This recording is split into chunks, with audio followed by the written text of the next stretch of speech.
Hello guys, আসসালামু আলাইকুম। Tracking পয়েন্টে আপনাদের স্বাগতম। আমি খুব সহজেই একটি মজাদার নাস্তা রেসিপি শেয়ার করছি আজকে আপনাদের কাছে। আশা করছি ভালো লাগবে। প্রথমে একটি বাটিতে কুসুম গরম পানি 2 কাপ নিয়ে নিচ্ছি।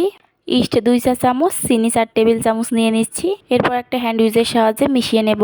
মেশানো হয়ে গেলে রেস্টে রেখে দেব 5 মিনিট। 5 মিনিট পর ফিরে এলাম। এবার আবারও হ্যান্ড উইচের সাহায্যে মিশিয়ে নিচ্ছি। 2টি ডিম, 1/4 কাপ গাজর কুচি, মিষ্টি কুমড়ো কুচি 1/4 কাপ, বরবটি কুচি 1/4 কাপ, 2টি কাঁচামরিচ কুচি, 2 টেবিল চামচ ধনেপাতা কুচি, লবণ স্বাদ মতো, 2 কাপ ময়দা। আবারও হ্যান্ড উইচের সাহায্যে সবগুলো উপকরণ মিশিয়ে নেব। আমার রেসিপিটি ভালো লেগে থাকলে অবশ্যই সাবস্ক্রাইব করে দিবেন যারা সাবস্ক্রাইব করেননি। ভালো লেগে থাকলে লাইক, কমেন্ট, শেয়ার করে দিবেন এবং কে কোথা থেকে দেখছেন কমেন্ট করে জানাতে ভুলবেন না। 30 মিনিট রেস্টে রাখবো। উপকরণগুলো মিশিয়ে নেওয়া হয়ে গেছে। 30 মিনিট পর 2 টেবিল চামচ তেল দিয়ে দিচ্ছি। আবারও ভালোভাবে মিশিয়ে নাড়াচাড়া করে নেব।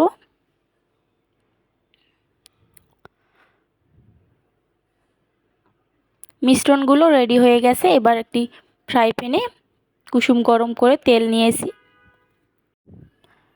এরপর একটি চামচ গরম করে নিয়েছি। এটাতে মিশ্রণগুলো দিয়ে দিচ্ছি, ভেজে নিচ্ছি। লাল কালার করে ভেজে নেব। একইভাবে সব উপকরণ দিয়ে দেব। চামচটি গরম হলে, হালকা গরম হলে মিশ্রণগুলো দিয়ে দিচ্ছি।